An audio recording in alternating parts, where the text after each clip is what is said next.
benar pemerintah melanggar undang-undang nggak nih Bang? Loh, kalau bicara melanggar undang-undang, pemerintah kita sudah melanggar undang-undang dasar kalau urusan pendidikan. Jadi bukan cuma undang-undang aja, tapi undang-undang dasar sudah dilanggar. Mengawasi, kita tidak menginginkan kebocoran-kebocoran, kita tidak menginginkan uang rakyat tidak bisa dipertanggungjawabkan. Setiap rupiah harus kita amankan, harus kita yakinkan berguna untuk bangsa dan rakyat. Oke? Argumentasi secara jujur dengan hati nurani. Ini urusan amanah ini. Amanahnya bukan amanah sekedar amanah undang-undang biasa, undang-undang dasar.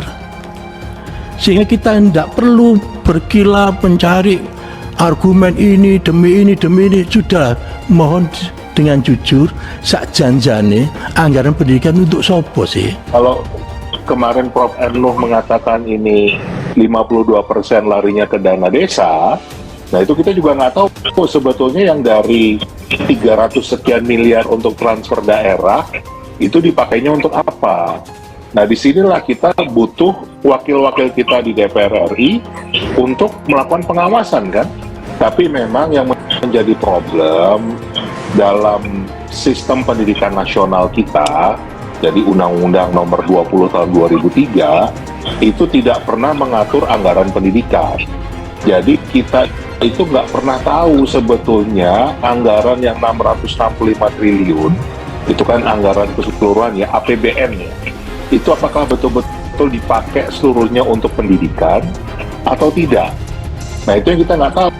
Nah kalau Mulai kapan masuk dana desa di dalam anggaran pendidikan? Mulai kapan? Dan isinya apa?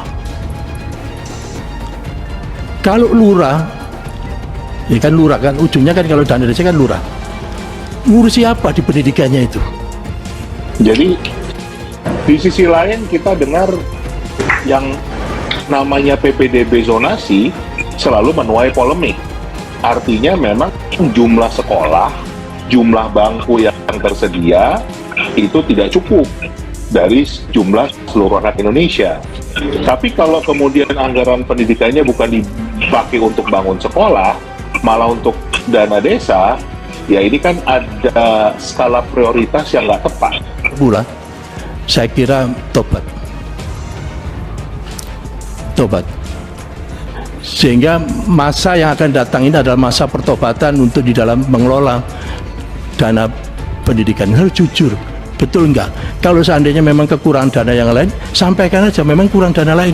Yang tersisa itu, yang terlalu mewah itu pendidikan. Oleh karena itu mohon diikhlaskan ya, pendidikan saya pakai untuk ini. Nyaman, minta izin. Tapi kalau enggak kan akhirnya apa? Akhirnya kan komplikasi yang di dunia pendidikan karena kekurangan sumber. Mulai UKT demikian dan sekolah rusak tidak tertangani dengan baik. Bahkan ada satu jurnal internasional yang diterbitkan di Inggris, namanya publishernya namanya Center for Education Economics, mengatakan adalah salah satu penyebab mutu pendidikan Indonesia itu tak kunjung membaik karena program pemerintahnya itu BAUMM disebutnya, business as usual with more money. Jadi sebetulnya program pemerintah itu aja, nggak ada yang berubah, namanya gonta-ganti, tapi anggarannya ditambah terus. Contoh, tiap ganti menteri pasti ganti kurikulum kan? Dan ganti kurikulum itu biayanya bukan cuma juta, tapi triliunan itu biayanya. Nah bayangin aja, tiap ganti menteri, uangnya terpakai buat ganti kurikulum. Belanja pemerintah pusat menunjukkan kenaikan yang cukup besar, 997,9 triliun atau dalam hal ini 40,4% dari total alokasi belanja pemerintah pusat yang sudah dianggarkan di APBN.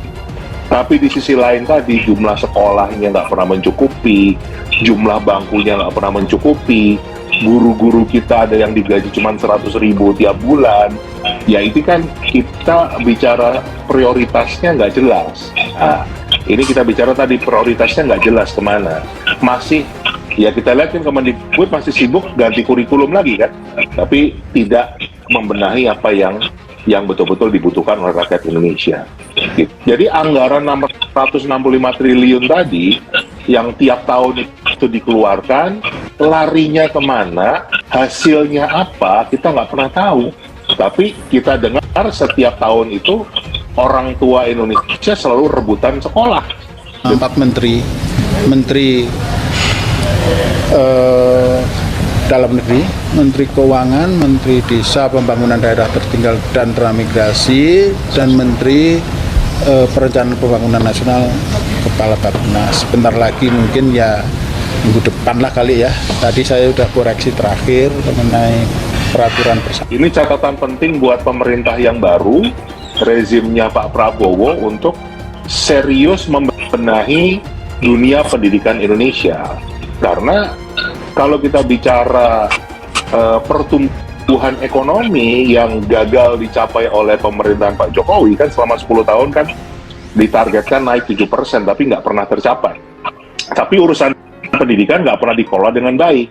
Sebetulnya kalau kita bicara hulunya atau penyebabnya, karena kita tidak taat konstitusi. Tadi kan saya sudah sampaikan ya, pasal 31 ayat 1 tidak diikuti. Karena harusnya itu di Indonesia itu sekolah nggak boleh diseleksi, karena semua punya hak yang sama kan. Ini Indonesia mungkin satu-satunya negara yang buat sekolah aja harus diseleksi. Padahal yang namanya pendidikan itu adalah hak asasi. Sama kayak kebutuhan kita beribadah. Bayangin kalau kita ke masjid, ke gereja, harus diseleksi. Yang pinter aja boleh masuk masjid. Yang rumahnya dekat aja diukur yang boleh masuk masjid, masuk gereja.